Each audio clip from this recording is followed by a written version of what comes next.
It had been about 10 months since I'd finished breastfeeding my youngest, and I noticed a drop of blood from my left nipple and thought, that's a bit strange, but it's probably just something to do with finishing breastfeeding. It could be an infection or whatever. Mentioned it to my husband. We both said, I'll pop over to the GP, and literally expected it to be nothing. During the time with my GP, within moments, I thought, this could be something different. I had seen all of the things on TV about any changes, but for some reason in my mind it still had to be a lump, and I didn't have a lump, so it couldn't possibly be anything serious. And during the course of the catch-up with my GP, it became quite obvious that she thought it could be something else. I always think there's no one moment that you realise you have breast cancer. There's a series of appointments where by the time you get to the last appointment where it's actually confirmed, you've either had very, very obvious suspicions, or you've basically been told by professionals the whole way through. So I don't know about other people, but for me, it was like a slow burn of bad news. It was what's called ductal carcinoma in situ, which is, acronym is DCIS, and it's an early form of breast cancer. So I sort of quietly celebrated inside, thinking this is the best of the bad outcomes. It was actually basically all through the breast tissue, my whole left breast.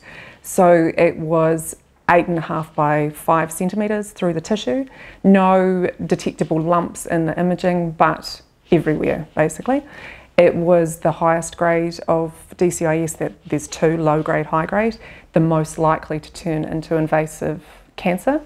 And at that point, he sort of broke the news that I would need a mastectomy, one breast removed, I wouldn't need the other, but at the same time I could have an immediate reconstruction.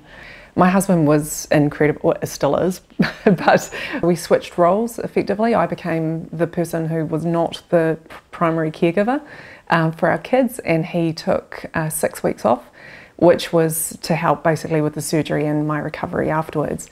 My mum was amazing. She flew down from the Waikato where she lives and helped him out as well until I got home, and then she actually took the kids with her back to the farm in the Waikato, and the kids had this little holiday. The other support network that I had, which was incredible and I'll never forget, is my little band of antenatal mums, and on any given day there would be dinner on the doorstep, you know, messages, just amazing support. Sorry. No. Yeah, I think the mum network is like nothing else. No matter how busy they were, they fronted up with any number of things to help. So I was really lucky that we'd caught it early. It hadn't gone into my lymph nodes. Other than tamoxifen and the surgery, I didn't need any other treatment. So that side of it and the early detection is the thing where it's a little embarrassing to talk about your nipples, but if I could save one other person from waiting until they could feel a lump, and if I had waited until I could feel a lump, then I would have been in completely different positions.